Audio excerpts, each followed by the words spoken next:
Amahoro y'Imana abane namwe bene data mwese mukurikirana Impamba TV.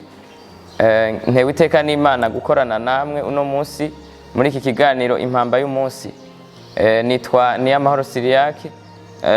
Ikigwa cy'uno munsi nagihaye umutwe w'amajambo uvuga ngo dukomeze ukwizera Kristo kwacu.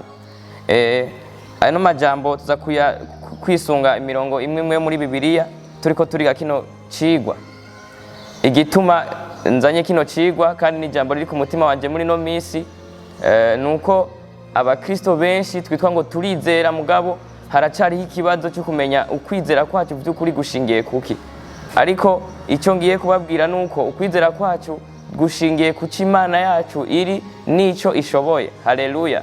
Reka dusome ijambo ry'Imana tuza kwisunga cyane, tuza kwisunga ibintu bitatu. Imana yacu ni Imana ishobora byose, Imana yacu ni Imana izi byose, Imana yacu ni Imana ibera hose icyarimwe. Haleluya. Ijambo ry'Imana dusoma mu gitabo cy'Itanguriro igihimba ca 17 umurongo wa mbere havuga ngo Abrahamu amaze imyaka 99 Uhoraho aramubonekera aramubarira ati ni jewe Mana ishobora byose, uhore ugendera imbere yanje na ntayo kandi utungane gose. Amen. Muri uno murongo harimo icyo Imana yavuze ko iri ubwa mbere dukwiye kugendera ko igihe turiko turiyumvira icerekeye ukwizera cyangwa kugira ngo twizere neza. Muri iri jambo harimo icyo Imana yavuze ivuga ngo ni jewe Mana ishobora byose. Umuntu wese yitwa ko yizera akwiye kwizera ko Imana yacu ari Imana ishobora byose, Imana ishobora byose, Imana itananirwa, Imana itigera itsindwa na rimwe mu kintu na kimwe. Haleluya. Imana yabwiye Abrahamu yuko ari Imana ishobora byose kubera ko yabona yuko ashobora kugira ugukekeranya mu mutima yuko icyo arindiriye, icyo yiteze ashobora kutakironka. Yari yiteze umwana kandi yabona ashaje n'umudamu we ashaje, yavuga ati ndashobora kutamuronka. Ariko Imana iramugendera imubwira ngo ndi Imana ishobora byose, nshobora kuguha urubyaro no mu gihe abandi baba batagwiteze je ndashobora kurutanga. Imana ishimwe cyane. Ikigira kabiri nagomba kubasangiza ni icyumviro kivuga ngo Imana yacu ni Imana izi byose. Imana yacu ni Imana izi byose. Imana izi byose ni ukuvuga Imana ntacyo woyipfinda, ntacyo woyinyegeza. Imana irabona ikintu cyose. Ijambo ry'Imana riratubwira yuko nikiri mu mwiza Imana ikibona, nikiri mu mwiza Imana irakibona. Muri ano majambo tugiye gusoma muri Zaburi y'ijana 39, reka twumve icyo atubwira. Dusome umurongo w'indwi havuga ngo mbega mpemu wawe no muhungira hehe, canke nohungira hehe mu nyonga hawe, noduga nkaja mu ijuru uriyo, no kwisasira ikuzimu ehe uriyo. Haleluya. Imana yacu ni Imana izi byose. Ari umurongo wa kabiri navuga ngo urazi iyicara ryanje niva hasi ryanje, umenyera kure ibyo niyumvira. Imana yacu ni Imana izi byose, ntacyo woyihenda, ntacyo woyinyegeza, nta na kimwe. Ibintu byose tuvuga, ibintu byose dukora, ibintu byose bibaho, ibyabayeho n'ibizobaho, Imana yacu irabizi, ntacyo umuntu yoyinyegeza. Ikigira gatatu dukwiye gushingira ko ukwizera kwacu Imana yacu ni Imana ibera hose icyarimwe.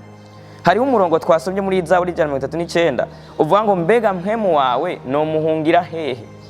Naho umuntu ashobora guhungira mpemu, ahantu hose Imana yo musangayo, ikuzimu, aha ku isi, mu kirere, mw'ijuru, aho hose Imana iriyo. Ni kubera iki none mvuze ibi bintu bitatu? Yuko Imana yacu ari Imana ishobora byose, ari Imana izi byose, ari Imana ibona byose. Nuko hari igihe umuntu uyizera ashobora kugira ugukekeranya mu mutima, akibaza ati ibi bintu ndimo Imana ntashobora kubihindurako.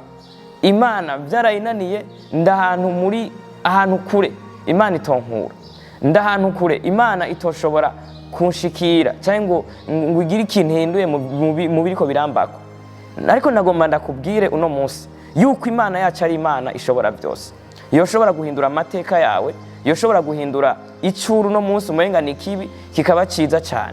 naho womenga ntacu warageze kure cyane, Imana yo kugirira neza ikagukuramo ikindi kintu gishasha cogirira ikimaze abantu benshi. Haleluya.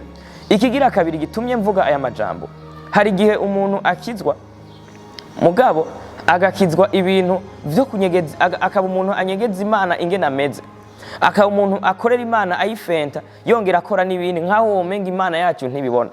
Ariko nagomba ndababwire yuko Imana yacu ni Imana izi byose, ni Imana izi byose, irazi ibyo twiyumvira. Ngeze ngaha no kwibutsa ibintu vya Ananiya na Safira, ngo umunsi umwe ngo bari bavuze yuko bazoha Imana ibyo bagurishije itongo ryabo. Umugabo uwo munsi ngo ntibabitanga byose, batanga bikenya, babwira Petero umukozi w'Imana bati ibyo twaronse nibi gusa. Ariko mpemu yera kubera yari kumwe nabo igihe bagurisha itongo, igihe bakira ibiguzi, yabwiye Petero ibyo bakoze.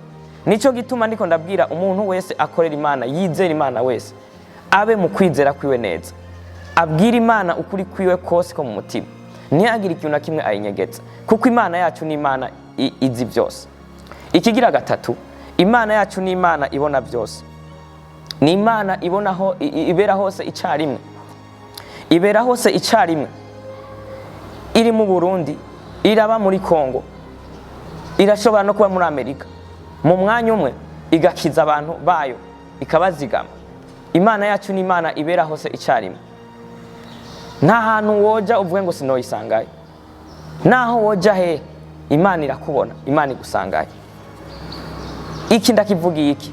Ndakibwiye abantu bashobora kwiyumvira nka Yona. Yona igihe kimwe Imana yamubwiye iti genda ubwire abantu b'Ininewe ubabwire bihane. Mugabo acayumvira guhunga Imana, ayihungira i Tarushishi.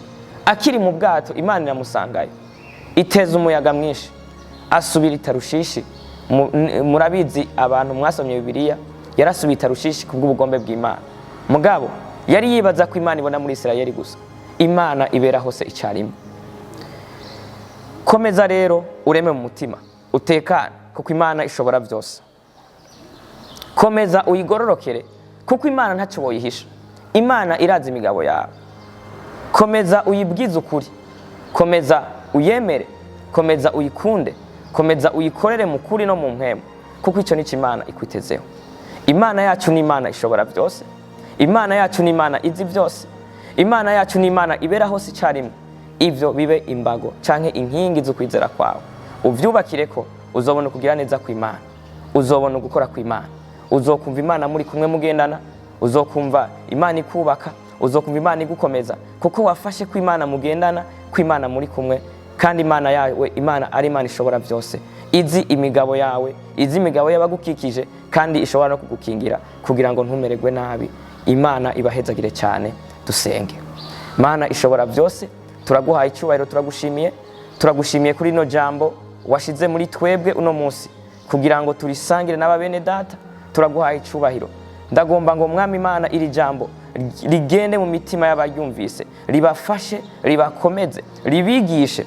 Mwami Imana, abariko baragukekeranya uyu munsi, abariko baragukekeranya uyu munsi bibaza ngo ibyo bariko baracamwo we nubishoboye, Mwami Imana ubigishe ko ubishoboye, ubahishurire ko ubishoboye nk'uko wishuriye Abrahamu, ubabwire yuko ibintu byabo bishobora guhinduka bakamererwa neza, ubabwire yuko ibyo barimwo naho umugwanzi yoba yarabahenze akabagirira n'abakabwira ko bitagishoboka, akababwira ko batagiharirwa, bamenye ko Imana ari Imana ishobora byose, yobahindura ikabagirira neza. Ikigira kabiri, Mwami Imana ubagendere abariko baraguhenda bagukorera mu binyoma batakubwiza ukuri, ubakoreko mu izina rya Yesu Kristo, ukore ku mitima yabo. Uyu munsi bahinduke, uyu munsi batungane, bakubwire ibyo mu mutima yabo, bakubwire atakintu kimwe baguhishije, kugira ngo imitima yabo ikire. Uzobukoze. Hariho abandi bibaza batahanu turi Imana ntiyohashika, babaza bati twebwe Imana, Satani yaramaze kutugarana ahantu turi, Imana yaraduhevye ntiyohashika, ni kure cyane yayo.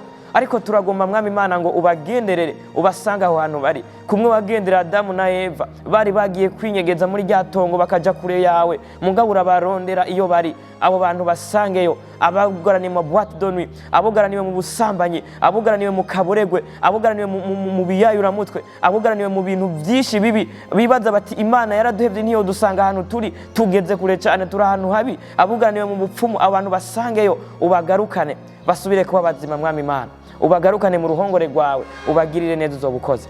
Turagushimiye kuri Imana yumva gusenga, turagushimiye kuri Imana yishura amasengesho. Icyubahiro n'ishimwe bikomeze kuba ibyawe, tubisenze mu izina rya Yesu Kristo umwami wacu, amen. Imana ibahezagire cyane. Mwari kumwe na Niyamahoro Siriyake. Yesu abakomeze cyane, amen.